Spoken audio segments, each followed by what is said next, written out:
పాటు భారతీయ జనతా పార్టీ అధికార ప్రతినిధి రాణి రుద్రమ గారు ఉన్నారు. రుద్రమ గారు, అసలు మీరు భారతీయ జనతా పార్టీ ఎవరికి బి టీం? కాంగ్రెస్ ఏమో బీఆర్ఎస్ కి బి టీం అంటారు, బీఆర్ఎస్ ఏమో కాంగ్రెస్ కి బి టీం అని చెప్పేసి అంటున్నారు. అండ్ రేవంత్ రెడ్డిని కాపాడుతుంది బండి సంజయ్, కిషన్ రెడ్డి అని చెప్పేసి కూడా బీఆర్ఎస్ వాళ్ళు విమర్శిస్తున్నారు. కేటీఆర్ని కాపాడుతుంది మళ్ళీ ఇక్కడ బీజేపీ వాళ్ళు అని చెప్పేసి అంటున్నారు. సో మొత్తానికి భారతీయ జనతా పార్టీ ఎవరికి బి టీం అనుకోవచ్చు?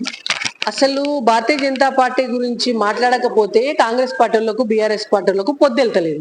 కాబట్టి మేమే ఏ టీం, ప్రైమరీ ఎవరుంటే మేమే. ఇప్పుడు మా గురించి మాట్లాడకపోతే వాళ్ళకి రేవంత్ రెడ్డికి పొద్దెళ్తలేదు, మా గురించి మాట్లాడకపోతే కేటీఆర్ గారికి పొద్దెళ్తలేదు. ఇవాళ ఎగరలేక పందిరి కురుసా అన్నట్టు పరిపాలించడం చేతగాక రేవంత్ రెడ్డి గారు బీజేపీ మీద నూపుతున్నాడు. ఇవాళ ప్రతిపక్షంలో ఉండి కొట్లాడడం చేతగాక కేటీఆర్ గారు నూపుతున్నారు. అంతే కదా, మాకేం అవసరం? మేము ఇవాళ భారతదేశంలో ఉన్నటువంటి అతిపెద్ద పార్టీ, భారతదేశంలో అధికారంలో ఉన్నటువంటి పార్టీ, మేమే ఏ టీం కదా. ఇవన్నీ చిన్న చితగా తుక్కు పార్టీలు ఉంటే అవి బిఓ సిలో సి నుంచి జెడ్ దాకా అవి ఎక్కడున్నాయి అనేది వాళ్ళు చూసుకోవాలి. అండ్ సోనియా అమ్మ అందరికి అమ్మ, కాలు గడిగి నెత్తిన నీళ్ళు జల్లుకోవాలి. మొత్తం తెలంగాణ ప్రజలు అంటే ఈవెన్ మీరు వస్తారు, నేను కూడా అందరం వస్తాం మేడం. సో తెలంగాణ తల్లిగా సోనియా గాంధీకి ఆ క్రెడిట్ ఇవ్వచ్చు. ఎందుకంటే భారతీయ జనతా పార్టీ సుష్మా స్వరాజ్ గారు ఆ రోజు లేకపోతే కూడా తెలంగాణ బిల్లు పాస్ అవ్వడం కూడా కష్టమే. సో రేవంత్ గారి వ్యాఖ్యలు అందరికీ అమ్మ అయితే భరతమాత అందరికీ అమ్మ, అందరికీ అమ్మ అయితే తెలంగాణ తల్లి అందరికీ అమ్మ. ఇవాళ సోనియా గాంధీ గారి కాళ్ళు మొక్కుతారో లేకపోతే ఆ నీళ్లు నెత్తి మీద పోసుకుంటారో అది మీ వ్యక్తిగతం, అది మీ ఇష్టం. మీకు ఎందుకంటే ముఖ్యమంత్రి పదవి ఇచ్చింది కాబట్టి మీరు అవసరమైతే పొర్లు దండాలు పెట్టండి, గుడి కట్టండి, మేమే వద్దని అన్నాం. కానీ మమ్మల్ని అనేటువంటి అర్హత మీకు లేదు. మీరు నిజంగా కూడా కాళ్ళు మొక్కదలుచుకుంటే ముందొచ్చి నరేంద్ర మోడీ గారి కాళ్ళు మొక్కాల, ముందొచ్చి శ్రీకాంతాచారి వాళ్ళ తల్లి శంకరమ్మ కాళ్ళు మొక్కాల, మీరు తెలంగాణలో ఉన్నటువంటి మీకు ఓట్లేసిన మహిళలందరి కాళ్ళు మొక్కాల. మీరు మొదలు ఆ పని చేయండి, మా గురించి మీకెందుకు? తెలంగాణ ఉద్యమంలో బీజేపీ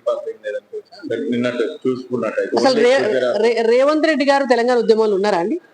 ఏమన్నా కనబడ్డా? వాళ్ళ పార్టీ ఉందా తెలంగాణ ఉద్యమంలో? ఆయన టీడీపీలో కదా ఉన్నది.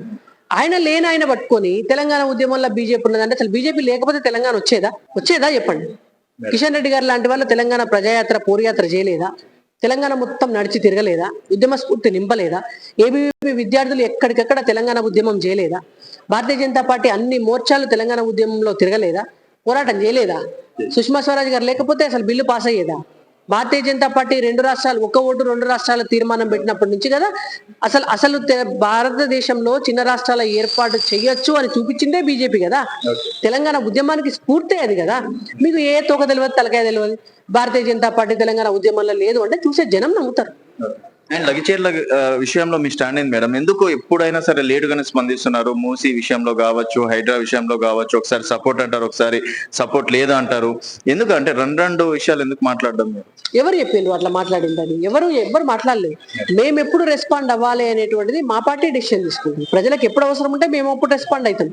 అంటే బీఆర్ఎస్ వాళ్ళు చెప్పినప్పుడు, కాంగ్రెస్ వాళ్ళు చెప్పినప్పుడు మేము రెస్పాండ్ అవుతామా? వాళ్ళు మాకు టైం టేబుల్ వేసి ఇస్తారా? అంటే ఏంది బీజేపీలో వర్గ భేదాలు ఉన్నాయి, ఎక్కువగా నడుస్తున్నాయి అని చెప్పేసి అంటున్నారు మేడం. ఒక లీడర్ అయితే ఇంకో